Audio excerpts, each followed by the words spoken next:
na câmera aqui, até mostrando alguma coisa que está comendo aí, já fazendo aquela vontadinha no final de semana para gente, né? Muito bem. É isso aí, gente. Obrigada mesmo. Não tem problema, viu? Se quem falou aqui que estava com o laptop, o Djalma falou que não tinha câmera, sem problema, Djalma, era só para dar um oi, mas já tá dado o oi aqui pelo chat também, tá bom? Se vocês quiserem fechar aí, já podem fechar. O Emerson falando, aparecer bonitinho vai ser difícil. Ô, Emerson, né? Não seja assim, né? Tão rigoroso consigo, com os coleguinhas e com a professora também, por favor, né? Ah, descobri quem é que estava fazendo aquela invejinha com o lanchinho. Andrei, muito bem, Andrei. Colaborou muito para nossa sexta-feira à noite depois dessa. Vamos lá. Bom, pessoal, a ideia do nosso bate-papo hoje, né, dessa videoconferência de hoje, é tratar sobre um dos tópicos que está presente na unidade 1 do nosso livro-texto. E esse tópico é as razões para a gente empreender, especificamente na administração pública. Eu não sei até que ponto que vocês já leram do livro-texto, não sei o que vocês já assistiram em termos das videoaulas, tá faltando colocar uma videoaula lá, então eu devo colocar entre hoje e amanhã, aí vocês já vão estar com os links também disponíveis para assistir, que é a videoaula da unidade 3, né?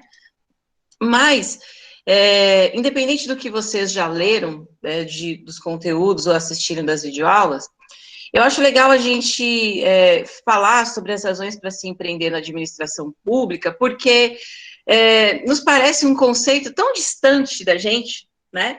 Que está muito mais próximo, às vezes, da iniciativa privada, das empresas. Eu duvido que antes, né, da gente parar para pensar em empreendedorismo na gestão pública, que muitos de nós, se fosse nos perguntado o que é empreender, o que é ser empreendedor, a primeira resposta na lata ia ser abrir um negócio. Né? Eu acho que é uma resposta natural que a gente acaba tendo, até pelo conhecimento mesmo que a gente tem, né, do senso comum do que se vem falando sobre empreendedorismo. E aí, empreender, abrir um negócio, sem dúvida nenhuma, é ser ou ter resultado de um comportamento empreendedor.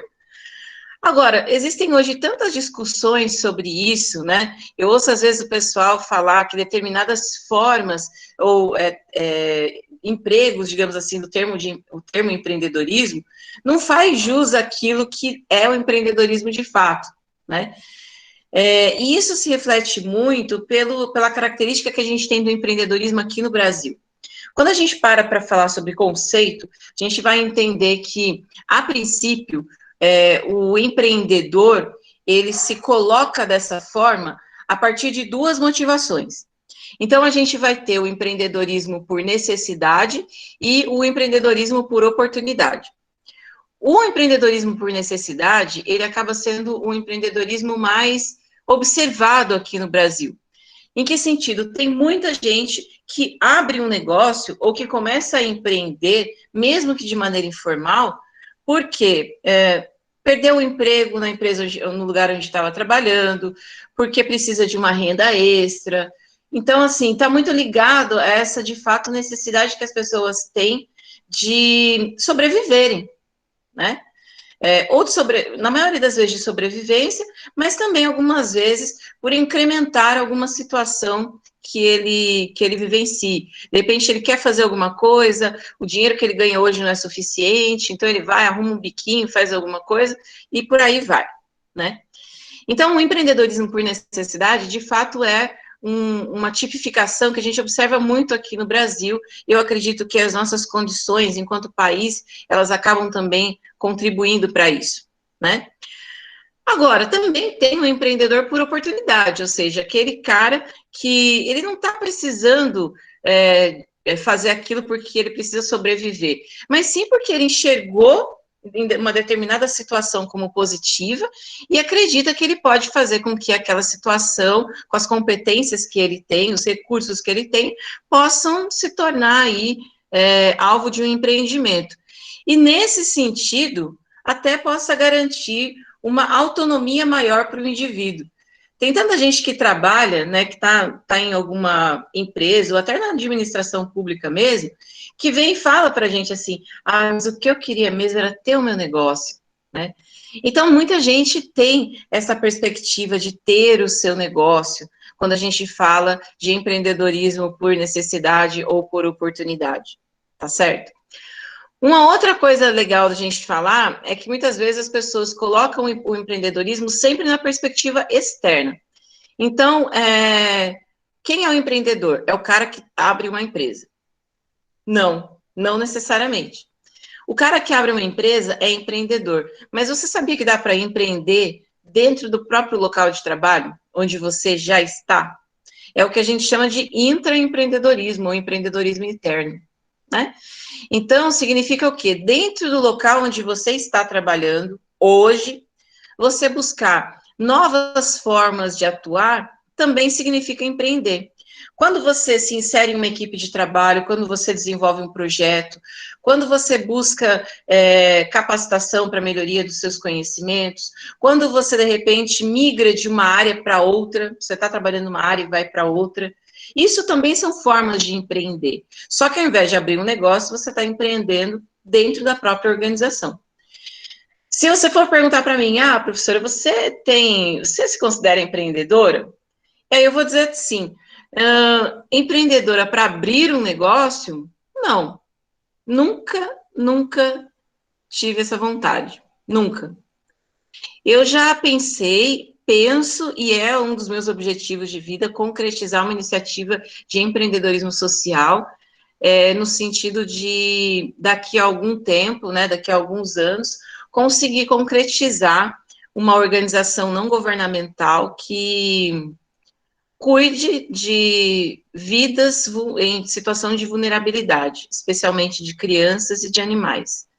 Esse é um projeto pessoal meu e que vai ao encontro da minha autorrealização. Então, eu pretendo concretizar isso em algum momento aí, né? Quem sabe não tão distante. Mas não passa assim de longe com essa coisa da finalidade lucrativa. Isso, para mim, né, um negócio mesmo com finalidade lucrativa nunca passou pela minha cabeça, não quero, né? Não é o que eu busco. Mas, nesse sentido dos meus objetivos aí para daqui a alguns anos, né, em termos de cuidado à vida, tem. E eu também me considero uma empreendedora acadêmica, no sentido de que, estando na universidade, né, estando no ensino superior, na verdade, tem quase 15 anos, né, que eu leciono no ensino superior, eu identifico como uma empreendedora acadêmica, porque eu vou colocando projetos, eu vou desenvolvendo esses projetos em diferentes frentes, e isso também caracteriza o comportamento empreendedor de alguém. Então, se algum de vocês aí está pensando se é empreendedor, eu acho que deveria refletir por esse sentido. Não só olhar se você tem vontade de ter o seu negócio, não é só isso. Mas como você se comporta também quando você está dentro da organização onde você trabalha? Você busca fazer coisas diferentes, conhecer atividades diferentes, tarefas diferentes, funções diferentes, departamentos diferentes.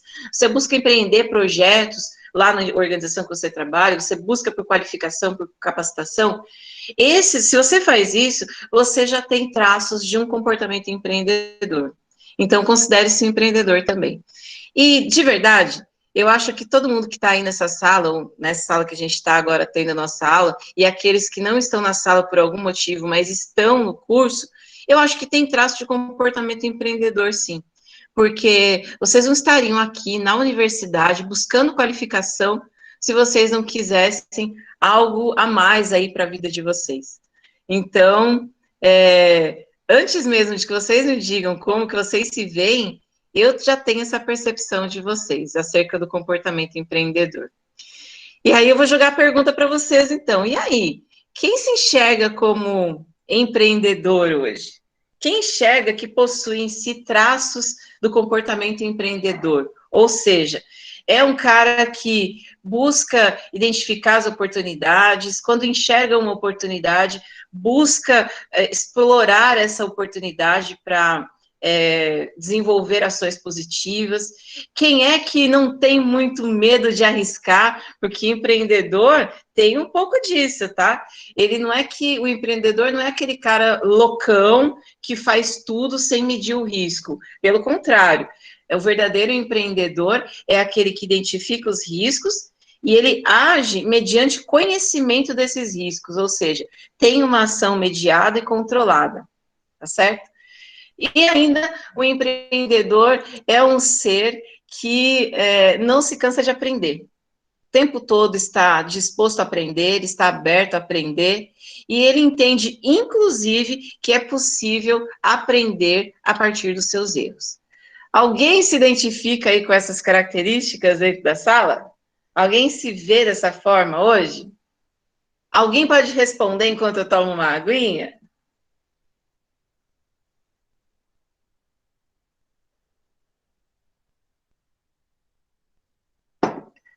Deixa eu ver aqui, a gente entrando.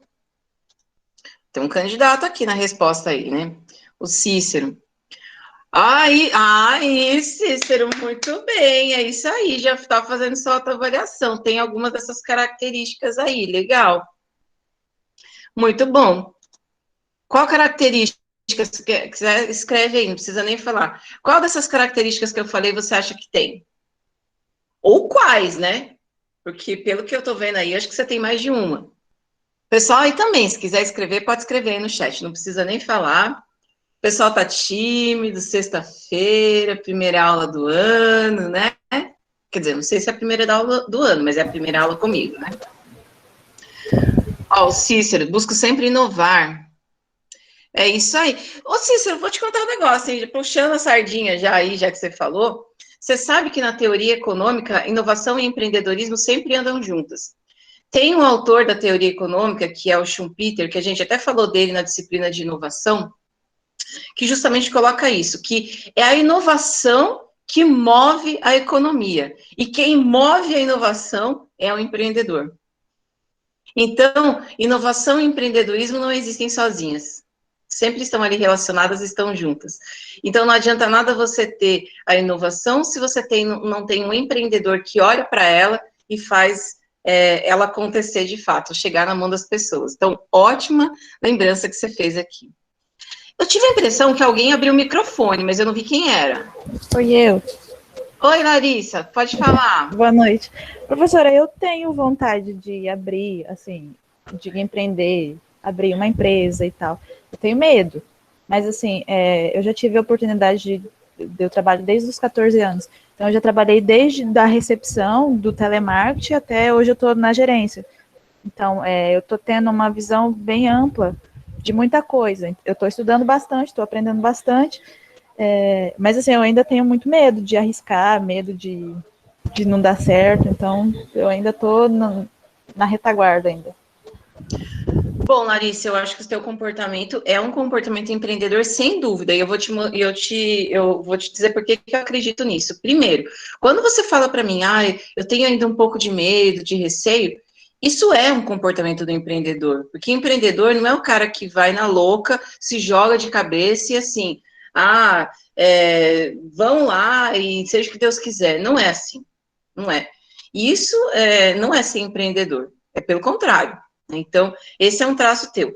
E aí você me disse que você, pelo que eu entendi, né, do teu relato, você foi galgando posições na sua vida profissional. Então, você começou ali com uma função mais operacional e hoje você está numa função mais estratégica e só isso já mostra para mim o quanto que você vai se predispondo a aprender, a melhorar os seus conhecimentos.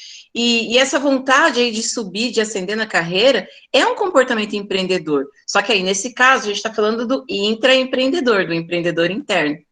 Então, sem dúvida que você é uma empreendedora. Sem dúvida que você é uma empreendedora. Agora, para se tornar um empreendedor e ter o seu negócio, eu acho que você está fazendo o caminho super certo. Você está se qualificando e você está identificando os riscos. Isso é fundamental. Empreendedor, ele tem pé no chão. Ele não faz coisas na loucura. Então, olhar para isso, né, eu acho que é extremamente importante. Deixa eu pegar aqui algumas coisas que o pessoal está colocando aqui no chat, né? O Rudinei, ó, pedi demissão em Campo Grande e trouxe até a família para Cuiabá para assumir uma nova função, professora. Mudanças e desafios novos são motivantes. Nossa, nem me fale, falou desafio, para mim é palavra-chave, para ligar o botãozinho e começar a fazer coisa nova, né? Então, eu acho, sem dúvida, esse seu comportamento, Rudinei, é um comportamento empreendedor também, né? E é lógico, quando você fez essa mudança, você fez pensando em todo esse cenário, né? Até por todas as pessoas que estavam envolvidas aí, que você falou, família e tudo mais, né? Então, certamente você mensurou os riscos, você entendeu, fez uma avaliação ali de custo-benefício daquilo que você estava fazendo, da mudança que estava propondo, e assim, pela sua análise, você acreditou que isso aí era bacana, e foi para cima. E eu acho que é isso, né? Isso que o empreendedor faz. O Cícero falando aqui, no meu trabalho, eu penso em fazer as tarefas de forma a otimizar recursos. Isso aqui, ô Cícero, tem a ver tem uma relação muito estreita aí com a questão da excelência, né? E da eficiência, ou seja, você fazer o trabalho utilizando os recursos da melhor forma possível.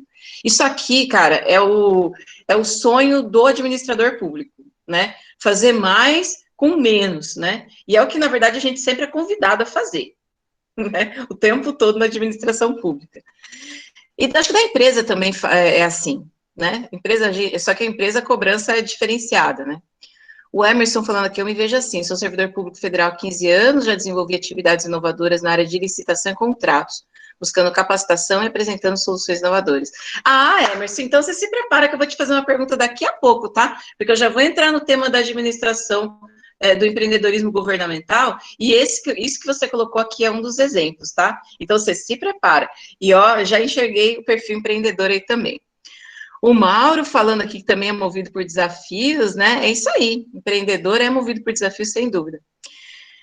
O Cícero, né? Gostaria de muito ser empreendedor, mas atualmente sou funcionário público. Ué, mas você é empreendedor sendo funcionário público. O que você está me falando, de repente, é que você gostaria de ser empreendedor no sentido de ter o seu negócio, talvez seja isso, né? Aí é um outro desafio, né? Mas você, pelo que você me descreveu aqui, você faz isso na administração pública. Mais um aqui querendo ter um negócio. Rudinei, agora meu objetivo é ter um negócio mesmo. Ó, para quem tem essa vontade, para quem se enxerga fazendo isso, eu acho que tem que fazer o que a Larissa está fazendo agora, né? E o que vocês, na verdade, já estão fazendo também, se capacitar, avaliar riscos, fazer uma boa análise de oportunidades. E assim, tenham em mente o seguinte,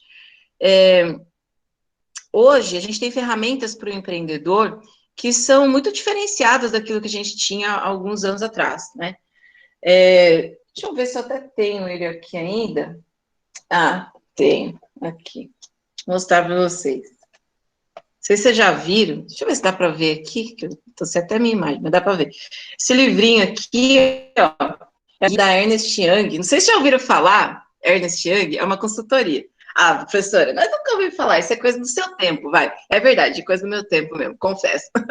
Mas assim, esse livrinho aqui, ele era um guia para fazer plano de negócio, num momento em que, de fato, acreditava-se que os planos de negócio eram as únicas ferramentas que existiam para você desenvolver uma atividade empreendedora.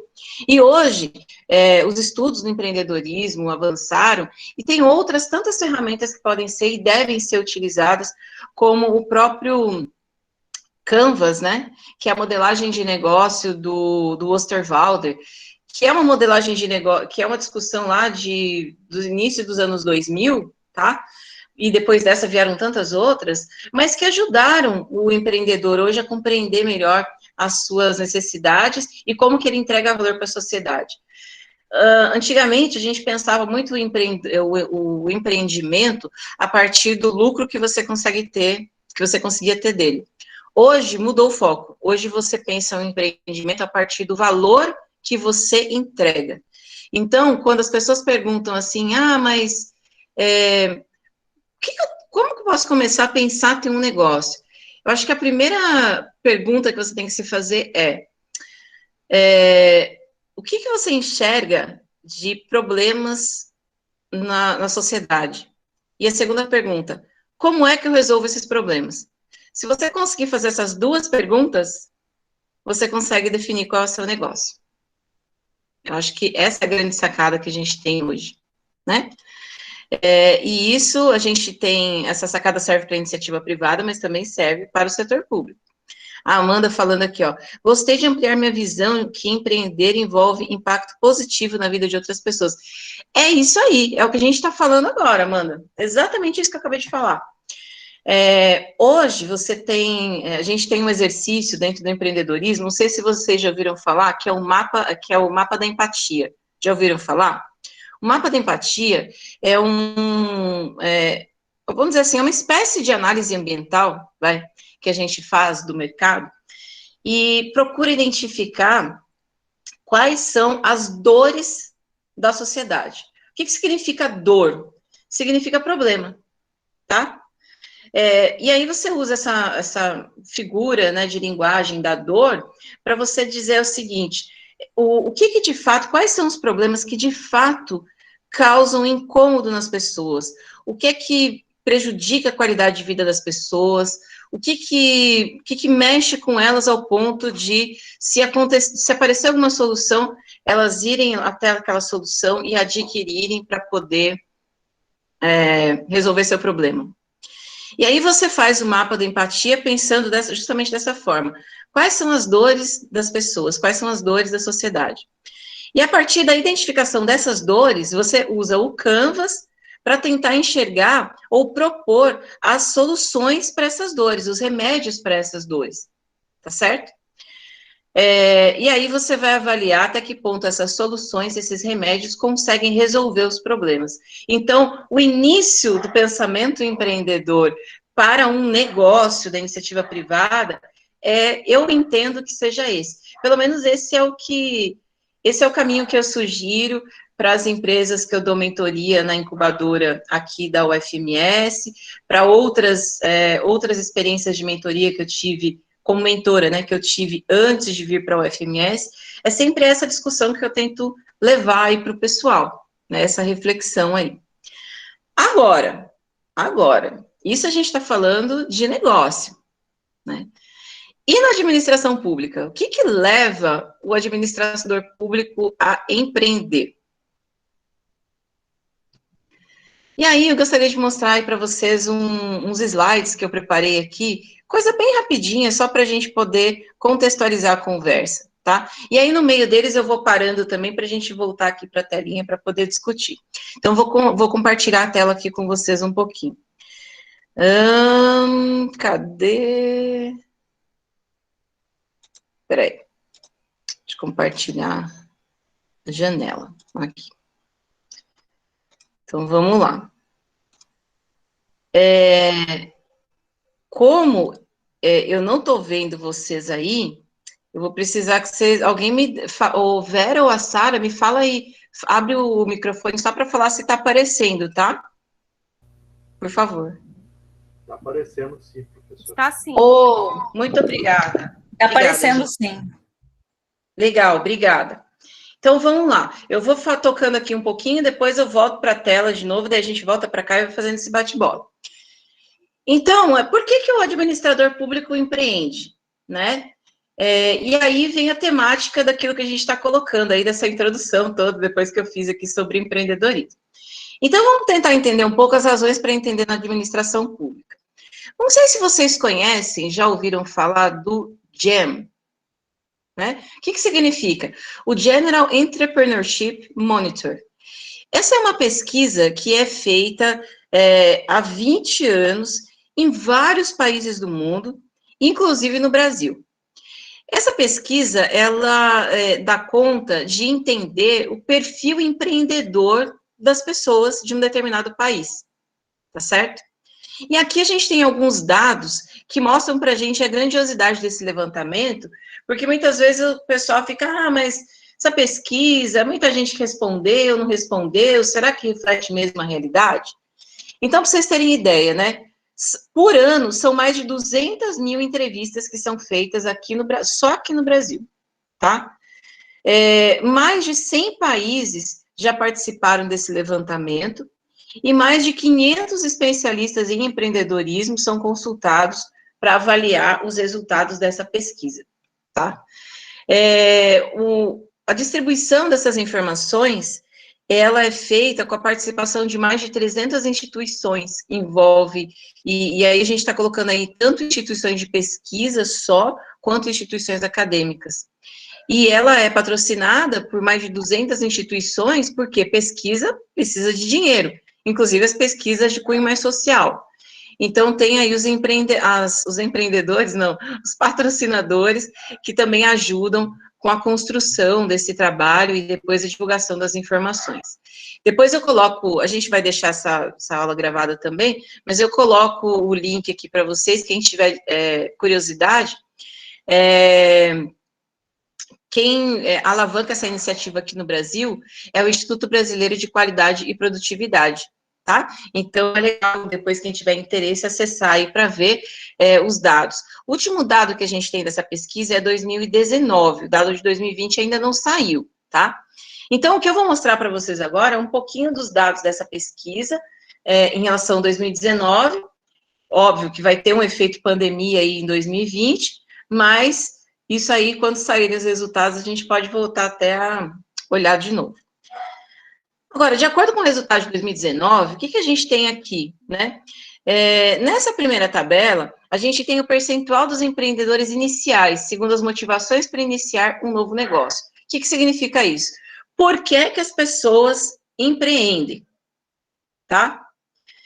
Então, quais são os motivos? Para ganhar a vida, porque os empregos são escassos, né?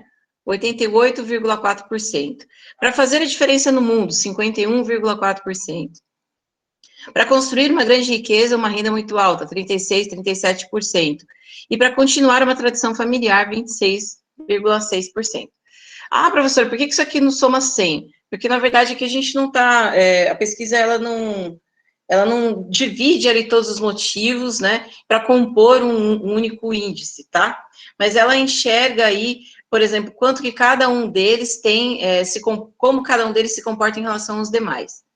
Então, o que a gente consegue ver aqui, que de todos os motivos que foram elencados, esses são os 4 motivos principais. Mas, de fato, a preocupação com a empregabilidade, né, e o sustento é a principal delas. Então, a gente consegue ver por aí que, de fato, o empreendedorismo por sobrevivência é muito forte aqui no Brasil ainda. Mas também é interessante você pensar, né, que o empreendedor, tem muita gente que empreende para continuar uma tradição familiar, ou seja, continuar os negócios da família. Sabe aquela história de que, meu avô era médico, meu pai era médico, eu vou ser médico também? Tipo, não gosto de medicina, mas eu vou ser médico também, né? E por aí vai. E isso funciona não só, eu dei o exemplo da medicina, mas a gente tem aí várias outras carreiras que acabam tendo um pouco dessa influência familiar, tá? Aí, a gente tem, agora sim, dentro dos empreendedores iniciais, as motivações principais, não em relação às outras, mas de acordo com aquilo que eles colocaram como totalidade, tá? Então, aí, de fato, existem outras motivações, mas aí é um conjunto de outras motivações que levam as pessoas a empreender. Mas, pelos motivos específicos, permanece ainda a questão da sobrevivência, que os empregos são escassos. Então, veja que o empreendedor, pelo pessoal que respondeu aqui a pesquisa, tá? De fato, busca-se o empreendimento como uma alternativa ou como uma solução para problemas de renda que essas pessoas venham a ter. Isso não é exclusividade brasileira, isso tem em outros países também, né, esse mesmo perfil, mas a gente está falando do nosso país, e aí a gente usa isso para refletir sobre quais situações o nosso empreendedor acaba estando exposto, né? Agora, vou interromper aqui um pouquinho a apresentação, para a gente, antes de entrar aí no empreendedorismo do setor público, eu queria perguntar para vocês, se quiserem colocar aí no chat legal, vocês têm essa mesma percepção, quando vocês olham para a realidade de vocês, na cidade onde vocês estão, no bairro de vocês enxergam isso? Vocês enxergam que os negócios que vão aparecendo, eles acabam surgindo como uma tentativa de solução das pessoas para resolver problemas relacionados à renda, à sobrevivência delas? Pode escrever aí no chat, quem identifica isso. Para aí para pensar um pouquinho, no bairro onde você mora, na sua cidade, tem um monte de negócio novo surgindo. Você enxerga que esses negócios surgiram porque as pessoas estavam afim, porque era o sonho delas, porque elas queriam aproveitar a oportunidade, ou não? Que era para tentar sobreviver mesmo. Pode colocar aí no chat, ou quem quiser falar também pode falar.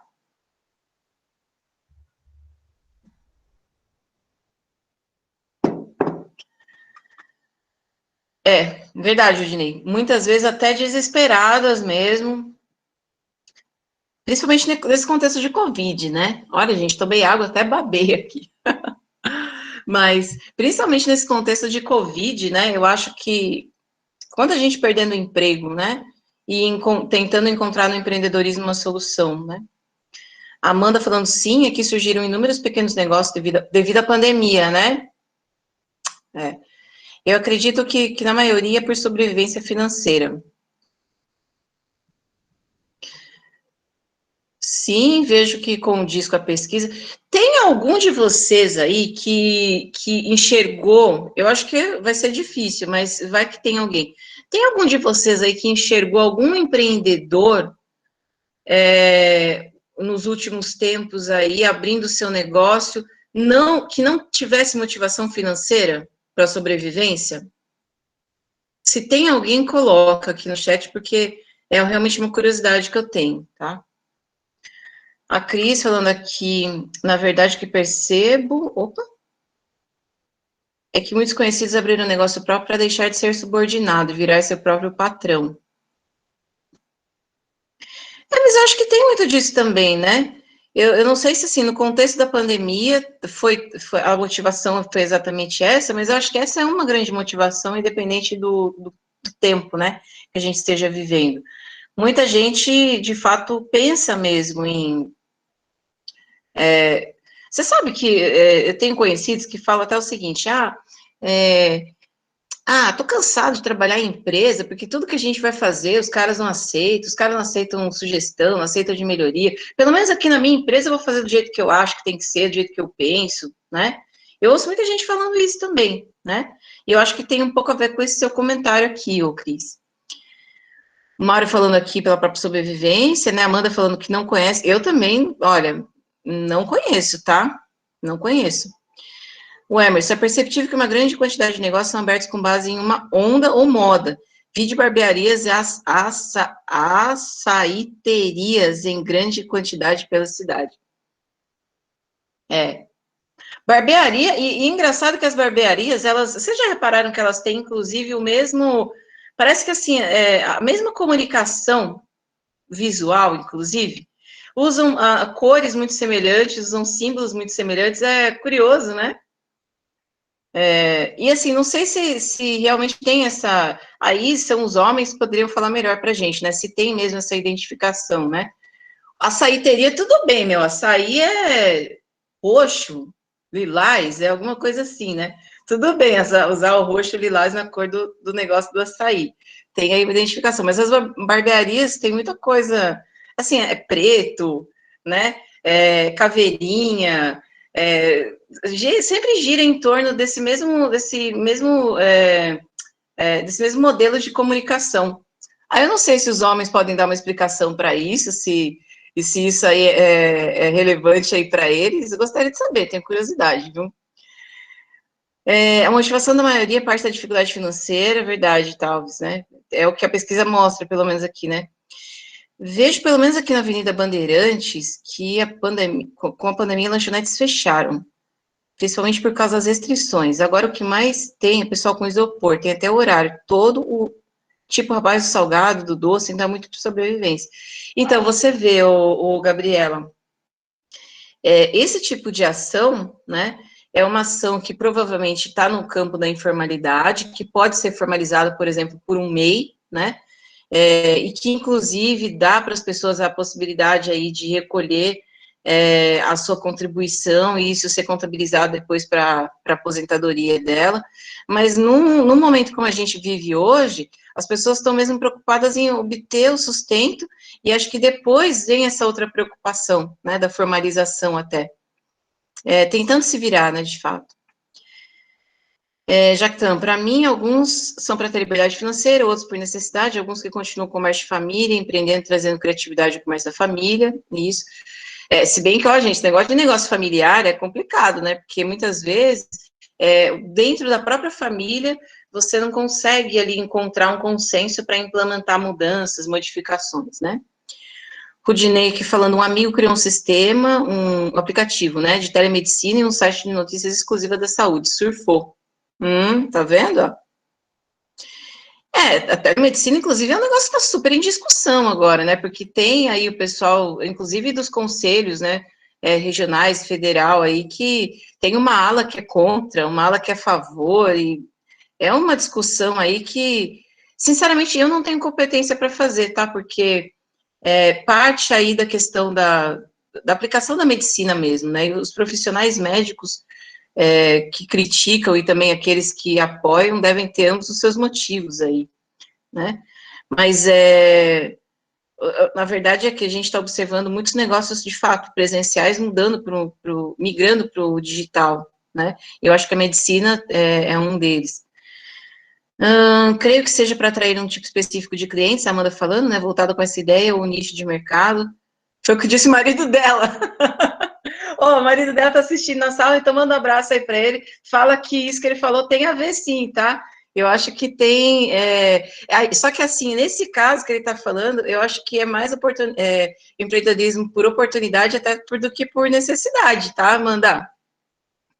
O Elias falando aqui, há empreendimentos não voltados à lucratividade, mas sim expansão e agregação de insumos e produtos ao mercado já existente. Nesse caso, o empresário já tem um ramo consolidado e assume riscos calculados e com extrema visão de expansão futura. Sem dúvida, né?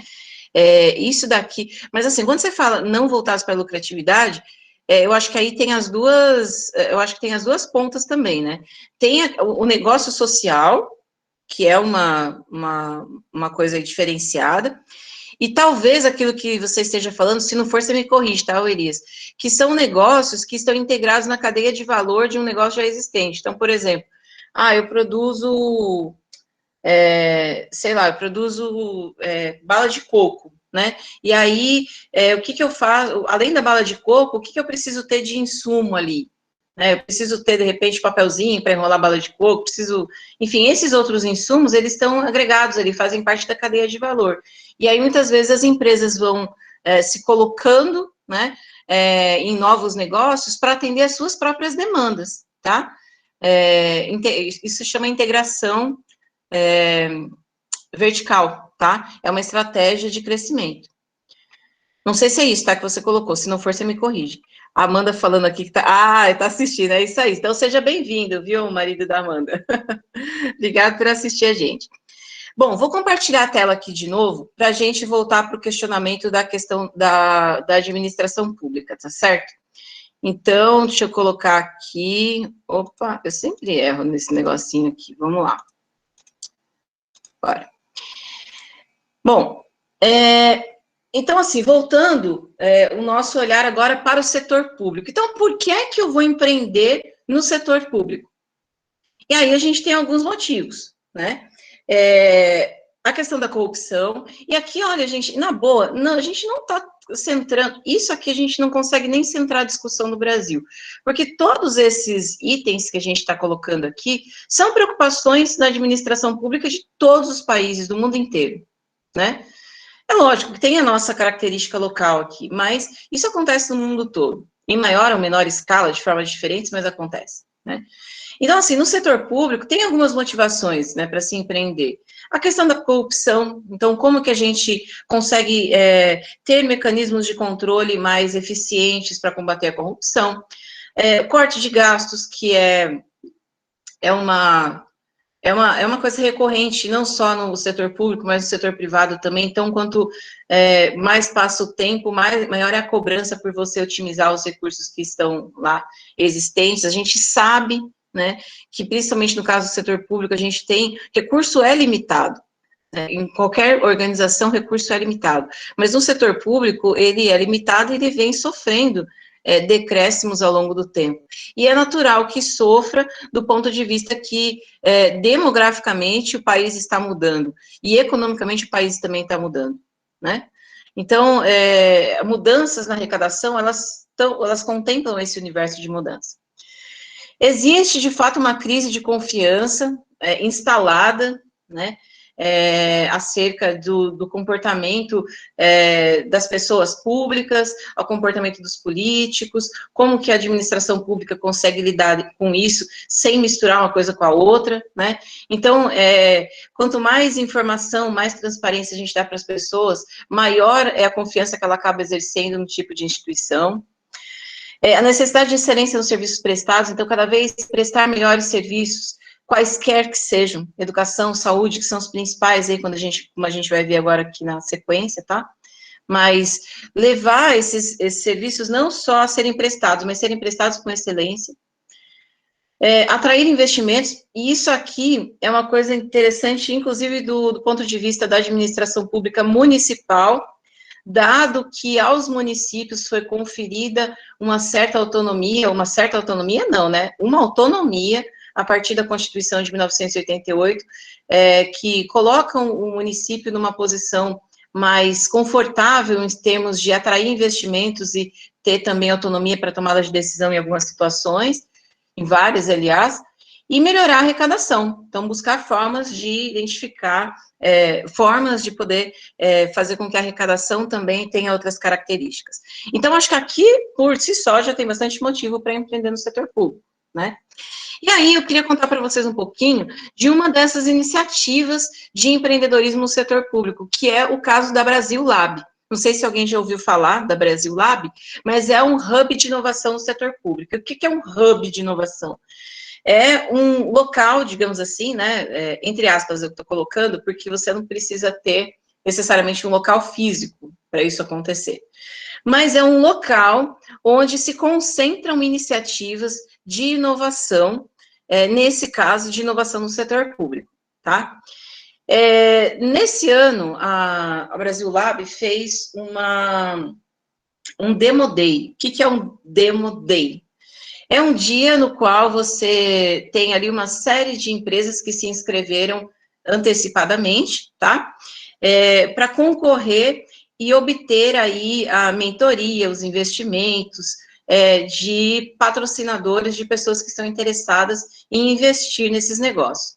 E aí foi feito recentemente o Demo Day Covid-19, que usou aí, né, a pandemia como motivação para startups voltadas para descoberta de soluções para a administração pública, tá? E aí, assim, essas três que foram as vencedoras, o primeiro lugar foi a Árvore, que é uma startup que cuida de promover o acesso à leitura, né?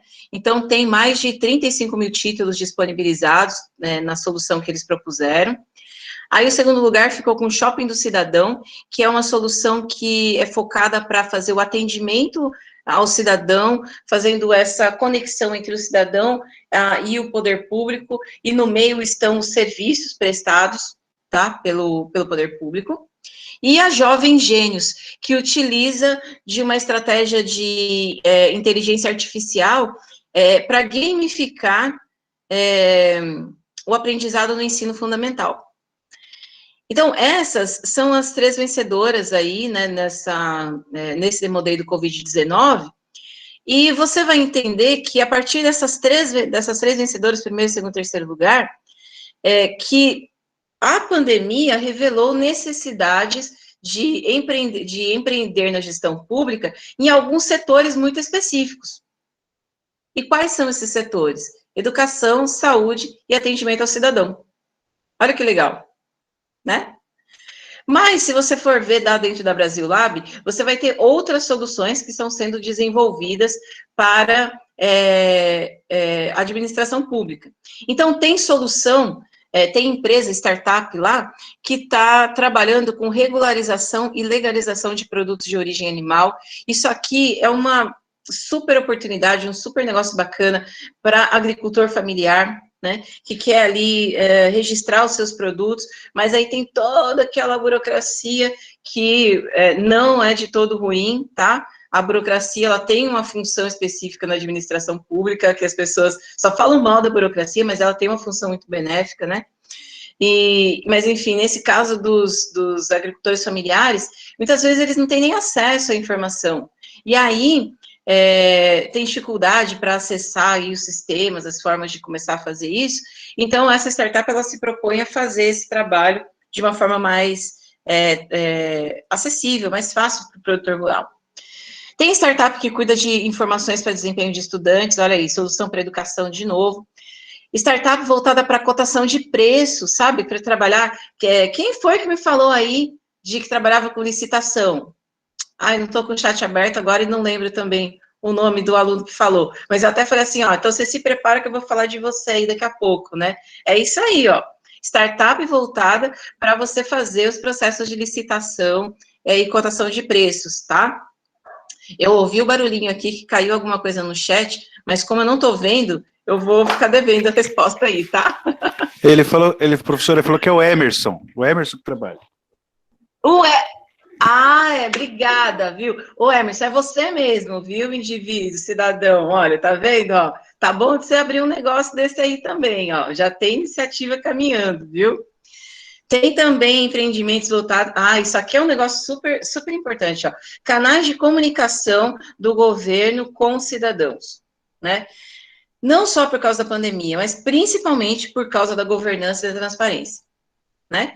Então, tem startup cuidando desse tipo de solução, tem também soluções para agilidade na importação de medicamentos, tem um monte de coisa ali acontecendo, né? Mas o que a gente percebe, olhando para as soluções que estão incubadas ou que estão sendo estimuladas pela Brasil Lab, de fato o foco está nisso, em atendimento ao cidadão, prestação de serviço público, a saúde e a educação. São esses 3 principais focos de desenvolvimento. E aí, o que a gente pode pensar? Antes de pular para esse aqui, voltar aqui ainda. Eu não sei se vocês notaram na minha fala, ou se dá para entender isso a partir das historinhas que eu fui contando para vocês nesse slide, mas você coloca e você posiciona muito o empreendedorismo na gestão pública, na administração pública, a partir da tecnologia. Então, todas essas startups, desde as 3 que ganharam o Demodê Covid-19, as outras soluções que estão presentes lá na Brasil Lab, todas elas são soluções que aplicam tecnologia. E aí a gente vai trazer a figura das GovTechs, né?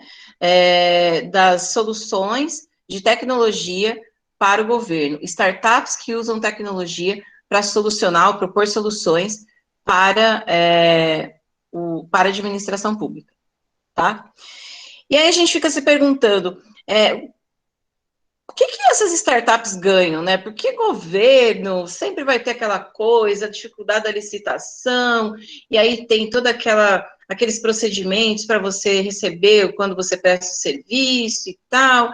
Então, puxa vida, por que as empresas startups estão se voltando para isso? E aí tem 2 motivos muito, muito relevantes, que são esses aqui. Primeiro, a solução que você desenvolve para o setor público sempre vai atingir muita gente. É a escalabilidade. Escalabilidade é o potencial que existe uma solução, um produto, um serviço, enfim, né, de alcançar o maior número de pessoas possível, ou seja, de ser empregado em escala cada vez maior. E quando a gente trata de solução para a administração pública, isso é da natureza do negócio. Então, a administração pública, por natureza, lida com milhões de pessoas. Então, na medida em que você está colocando aquele serviço ali, aquele serviço, ele tem milhões de usuários. E isso é muito importante quando a gente fala no contexto das startups, do empreendedorismo. E o segundo ponto, muito importante, toda solução que você propõe no âmbito da administração pública é uma solução que acarreta alto impacto na vida das pessoas, porque a administração pública existe para cuidar da vida das pessoas. Ah, não existe para cuidar do governo? Não, existe para cuidar da vida das pessoas. Os governos e o Estado existem para cuidar da vida das pessoas, das vidas das pessoas. Então, qualquer coisa que a gente faça na administração pública, o impacto sempre vai ser grande. Então, por isso também a gente precisa pensar em termos de soluções que são propostas, como que essas soluções, elas de fato resolvem problemas, porque quando elas não resolvem, elas acabam causando mais problemas para muita gente. Tá certo? Então, é um pouquinho dessa discussão aí que eu queria agora ter com vocês para a gente ir encerrando esse nosso bate-papo de hoje, né? Eu acho que ficou claro aí para todos nós que, apesar do empreendedorismo ser um comportamento, e que independe de ser uma organização pública ou privada, ele tem motivações para acontecer. E dentro do contexto da administração pública, existem várias motivações. A gente discorreu sobre cada uma delas ali, né? E vemos que existem várias pessoas se colocando para fazer isso. Mas, assim, pessoas do lado de fora, né? Empresas propondo soluções. Quando a gente fala de startups das GovTechs, a gente está falando de pessoas fora da administração pública. Agora, o administrador público também pode fazer isso. Então, quando você fala, por exemplo, de criar canais de comunicação entre o governo e a sociedade, isso não precisa necessariamente ser feito por uma startup. Pode ser feito por um servidor. Pode ser feito pela estrutura que existe hoje no governo. Mas, para isso, é aquilo que a gente está falando.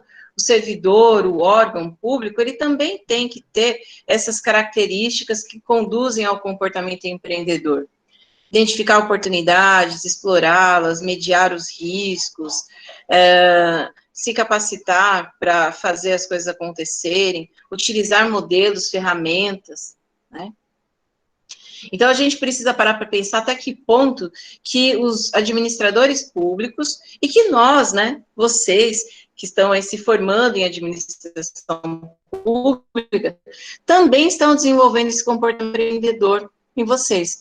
Porque não há dúvida de que a cobrança por resultados e por excelência na administração pública, ela só vai crescer. Só vai crescer. Como a gente falou, desde a Constituição de 1988, quando a gente tem a Constituição Democrática e Cidadã, a gente tem aí a participação da comunidade, da sociedade de uma forma mais proeminente, a gente também tem a cobrança que vem junto com isso. Então, é um caminho sem volta. Eu acho que dificilmente a gente retrocede nesse tipo de postura. Então, é o convite para que, como administradores públicos, a gente consiga cada vez mais ter esse comportamento empreendedor, buscando soluções para os problemas que nós temos. Então, ficam aí as perguntas, né, para reflexão. Quais são as dores que existem na administração pública? Quais são as dores que existem na sociedade em relação à administração pública? E quais são as soluções que a gente pode ter para essas dores? Refletir sobre esses 3 questionamentos, eu acho que nos conduz a um comportamento empreendedor na administração pública. O que vocês acham? Pode escrever aí, tá? Ou falar, quem quiser abrir o microfone para falar aqui. Agora que eu tô vendo aqui o Emerson, eu mesmo, é isso aí, Emerson. Emerson, tá animado aí para abrir já o seu negócio de GovTech, para começar a arrumar solução aí, hein? Para os problemas, para as dificuldades de licitação? Posta aí pra gente. Amanda falando aqui, vejo muita reclamação de atendimento demorado. Ah, sim, atendimento demorado. Sem dúvida, uma dor. Sem dúvida. Quando a gente pensa nisso que você está falando, viu, Amanda, da questão do atendimento demorado, é difícil a gente não relacionar isso com uma solução que não passe pelo governo eletrônico, né? Pelas iniciativas de governo eletrônico, governo digital. porque facilita muito a vida das pessoas e da própria administração pública, a aplicação da tecnologia. Mas, assim, às vezes a questão não é nem só a tecnologia, né? Às vezes são outros procedimentos que precisam ser revistos. Eu acho que tem uma coisa, eu falei esses dias aí para a minha turma de administração de sistemas de informação, que eu dou aula. As pessoas põem muita responsabilidade, muita culpa, digamos assim, em cima do sistema. Mas elas esquecem que o sistema é a ponta do negócio. Que para ter o sistema, primeiro, você precisa ter o procedimento.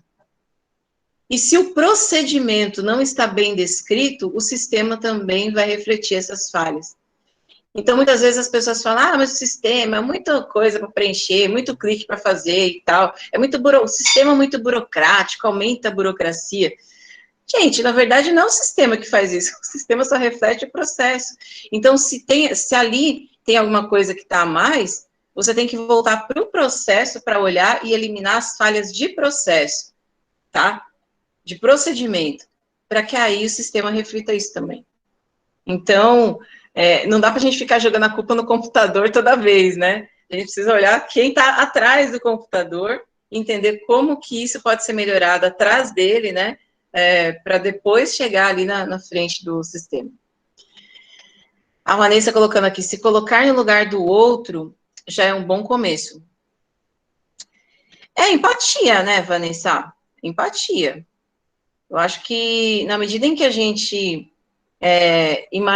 tenta, assim, responder essa pergunta, como eu gostaria de ser tratado, como que eu gostaria de receber o serviço público, eu acho que a partir daí o empreendedor, ele também consegue modelar o serviço público de uma forma diferenciada, né?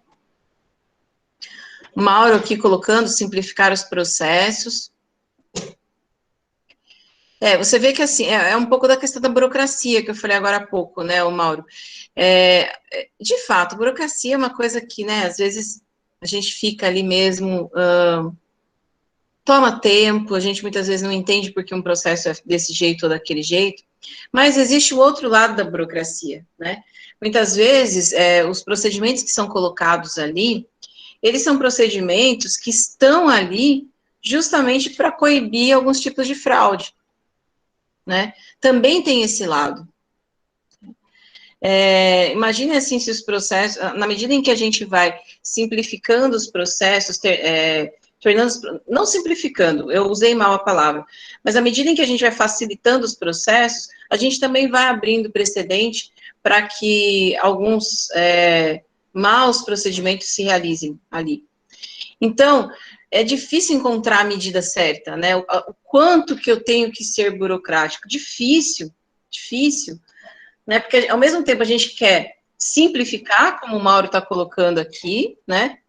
Mas também tem que ter esse olhar atento para a questão da fraude, né? A Amanda colocando aqui, exato, professora, tudo tem que agir segundo lei, devido às fraudes ou corrupções. É isso, né? E, de novo, não é privilégio brasileiro, né? Não acontece só aqui no Brasil, acontece em todos os lugares do mundo. Então, como eu disse, é difícil a gente colocar essa balança, né? O quanto tem que burocratizar ou desburocratizar, porque tem ali todo esse contexto para a gente cuidar, né? Agora, isso aí é uma coisa. Outra coisa é a gente dizer assim, trazendo aí a questão que a Vanessa e a Amanda colocaram aqui já anteriormente, né? Uma coisa é a gente cuidar dos procedimentos para fraude, e isso é muito importante. Outra coisa é a gente, de fato, pensar em coisas que podem ser feitas e que melhoram o atendimento das pessoas, né? E isso tem a ver até com o próprio atendimento pessoal, né? Do indivíduo que está lá conversando com o outro, prestando o serviço, né? Parte para essas questões, vai para outras questões que, de fato, tem a ver com conexão, com conectividade, tem isso tudo também, né? Que mais, pessoal? Quem mais gostaria de fazer algum comentário? Quem quiser abrir o microfone, de repente, para comentar alguma coisa que a gente falou aqui esse momento aí. Tá todo mundo tímido ou tem alguém para falar aí? Professora, eu queria que a senhora falasse sobre, por exemplo, da atividade 1 das incubadoras ligadas a universidades. A senhora está me escutando? Deixa eu ver se eu entendi bem. Você gostaria que eu falasse sobre atividade As das incubadoras incubadoras? ligadas à universidade. Como que está na atividade número 1? Tá. Eu posso falar assim um pouquinho dela. É um pouco diferente do que a gente estava colocando aqui, né? Mas eu acho que é legal porque a gente talvez aí possa esclarecer alguma dúvida do pessoal. Nessa atividade, vocês têm que procurar pesquisar sobre incubadoras que necessariamente estejam em universidades públicas, tá? Isso até eu recebi uma pergunta de uma aluna essa semana por e-mail. Ah, professora, mas tem que ser de universidade pública? Tem que ser de universidade pública, tá bom? Ao buscar informações sobre essas incubadoras, eu estou pedindo que vocês identifiquem quais são os negócios que estão sendo incubados hoje lá na incubadora, quais são os negócios que já foram graduados, o que é negócio graduado? Negócio que já passou pela incubadora, já teve essa experiência e já não está mais lá, e pedindo para vocês colocarem um print da tela do site da incubadora, né? Que para a gente conseguir até depois dar uma olhada nessas iniciativas que vocês pesquisaram. Por que a gente centrou essa atividade na questão da universidade pública? Porque a gente está olhando o empreendedorismo a partir da perspectiva governamental, né? Então, as incubadoras, elas são componentes de uma política pública que incentiva o empreendedorismo no Brasil. E tem nas universidades os grandes parceiros para fazer isso. Então, na medida em que você vai tendo essas incubadoras universitárias, você vai criando nos jovens, né, nas pessoas que estão ali convivendo no ambiente universitário, a motivação justamente para fazer isso que vários de vocês disseram que têm vontade de fazer, né, que é ter o seu negócio, ter a sua iniciativa empreendedora aí para frente, tá certo? Então, a intenção aí da gente colocar essa atividade é mais no sentido dessa reflexão. Vou contar um negócio para vocês, hein? Tem universidade por aí que não tem só, já saiu do modelo incubadora, que tem incubadora e que tem aceleradora, tá? E outros tantos ambientes de inovação. Incubadora é um tipo de ambiente de inovação, mas não é o único, tá? Mas a atividade é especificamente sobre elas, sobre as incubadoras. Amanda perguntando aqui, tirar só aqui para eu conseguir ver. Mas é só citar as incubadoras e as graduadas, ou tem que colocar mais detalhes sobre a... Não, Amanda, é só você colocar o nome da incubadora, você colocar os nomes das empresas que estão incubadas, as empresas que se graduaram, e colocar a informação ali do site da incubadora, tá? Não precisa ficar, por exemplo, descrevendo cada uma das empresas de forma pormenorizada. É legal, acho que dá um plus aí, se você fizer o seguinte, se você colocar o nome da empresa e falar o que ela faz. Tipo, essa empresa aqui, como eu fiz agora na apresentação, tá? A árvore cuida de dar acesso ou garantir acesso à leitura. Tá bom, acho que isso aí já tá mais que suficiente aí para a atividade. É um exercício mesmo aí para vocês conhecerem a incubadora ou as iniciativas de incubadora, que é um ambiente de inovação fantástico, tá? E entender mais ou menos como que funciona. Porque para chegar nessas informações que eu pedi, vocês vão entrar no site, vão dar uma explorada, vão entender, vai ter a curiosidade. Nossa, o que era empresa graduada, hein, que a professora falou? É que agora eu já falei aqui, né, o significado. Mas antes, de repente, você estava até se perguntando o que era. Isso aí era interessante fazer a pesquisa, tá bom? Mais alguma pergunta sobre atividade? Ou alguém quer falar alguma coisa sobre o que a gente comentou aqui na aula hoje, essas questões do empreendedorismo no setor público? Quem quer abrir o microfone e falar? Quem quer escrever alguma coisa? Vera, Sara, se vocês quiserem complementar com alguma coisa, colocar algum questionamento também. Não, professora. Tá ótimo. Professora, Não? Professora, na verdade, eu posso até falar de uma experiência minha da parte de empreendedorismo, né? eu tive um trabalho Perfeito, Sara, pode falar.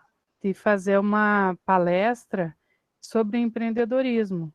E aí a palestra era direcionada para empresários. Só que como não teve o público suficiente, eles colocaram funcionários públicos.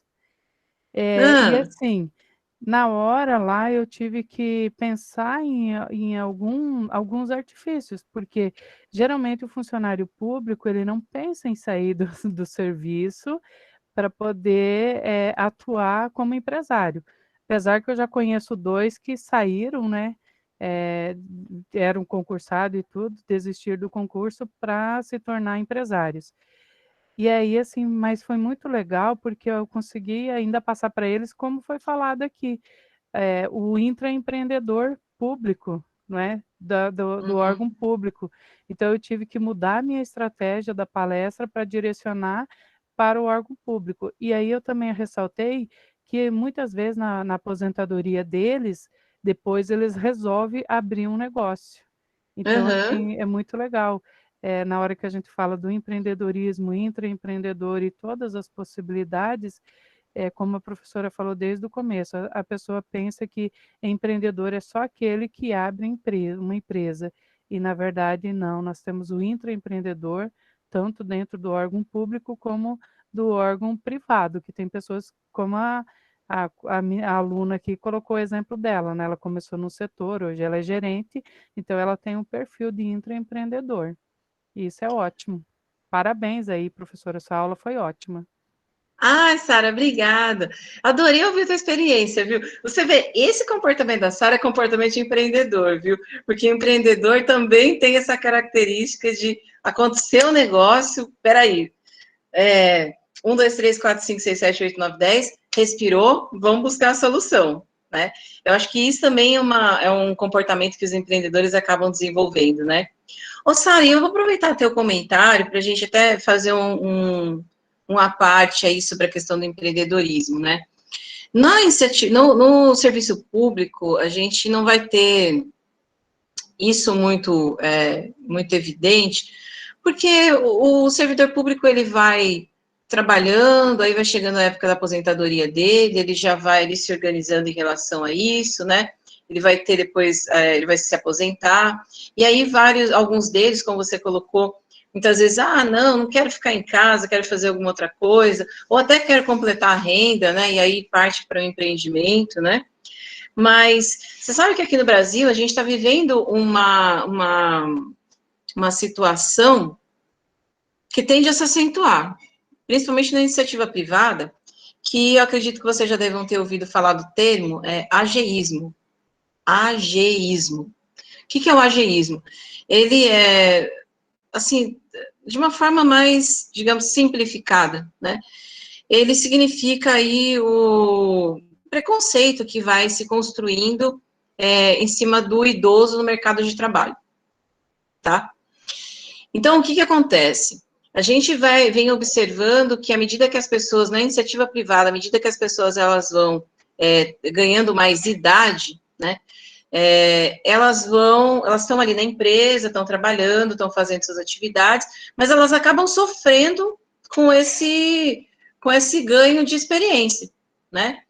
Elas sofrem de várias maneiras, elas sofrem com pessoas dizendo que, o pessoal ali, né, já não quer, não gosta muito de mudança, é do outro tempo, né, começa com esse tipo de comportamento, e se o indivíduo, ele sai da empresa, ou ele pede demissão, ou ele é demitido, ele vai ter cada vez mais dificuldades para se reinserir no mercado de trabalho, por conta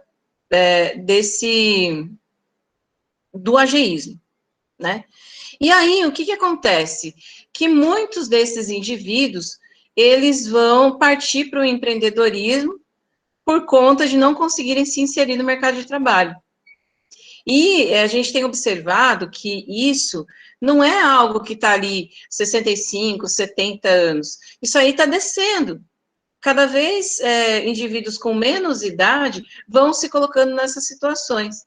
Então, não é hoje tão difícil observar indivíduos com 45, 48, 50 anos, 52 anos de idade, que saem das empresas, né, por um motivo ou por outro, da ocupação que eles têm e não conseguem se recolocar. E aí eles vão buscando no empreendedorismo, né, em abrir um negócio, uma forma de sobreviver. E assim, curioso que tem aí estudos, né, pesquisas, que dão conta de que quando você conversa com essas pessoas, elas dizem que não, eu estou fazendo isso aqui que é para quebrar um galho, porque a hora que eu arrumar um emprego e conseguir voltar para a empresa, eu vou voltar. Olha só, que curioso. Dá para a gente pensar um monte de coisas a respeito disso, né? No serviço público é diferente, é um pouco diferente, né? Porque tem a questão da estabilidade, tem as outras características do serviço público, que é diferenciado da iniciativa privada.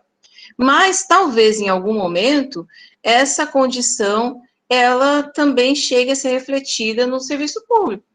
Eu acho que é preciso começar a pensar sobre isso também, né? E, por um lado, para acontecer no serviço público, por outro lado, para a gente também desenvolver políticas públicas que possam atender melhor as situações, as pessoas que estejam nessa condição. E olha, gente, isso é uma coisa que também, o número de pessoas idosas tende a crescer no país, porque a gente tem a natalidade que vem caindo, né? E as pessoas vivendo mais, com mais qualidade de vida e com mais tempo de vida também. Então, na medida em que você vive mais, você também vai aumentando o tempo de produtividade que essas pessoas têm. Elas podem trabalhar mais tempo. Você não precisa encerrar sua carreira, de repente, aos 60, 65 anos. Você consegue trabalhar até mais longe, né? Não todas as pessoas? Não, nem todas as pessoas querem? Também não. Mas a gente precisa começar a pensar nessas coisas, em políticas públicas que cuidem disso, porque já está acontecendo em outros países do mundo, vai acontecer aqui no Brasil também. Então, vejam, senhores administradores públicos que estão aqui nessa sala, quanto pepino que tem para vocês resolverem quando vocês se formarem, ou vários de vocês que já são funcionários públicos já tem que enfrentar hoje, né? Coragem, hein? Coragem. Mais alguém aí quer fazer uma colocação, pergunta, dúvida? Não?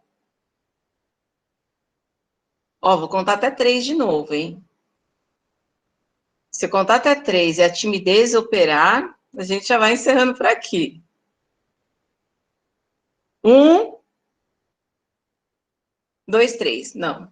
Ninguém quer mais falar, já está todo mundo tímido. Então, eu vou fazer o seguinte, vou encerrar a gravação aqui, e aí depois eu já vou me despedindo de vocês, né, já que ninguém quer mais falar nada sobre a aula. Então, vou encerrar a gravação agora, tá bom? Deixa eu fazer isso.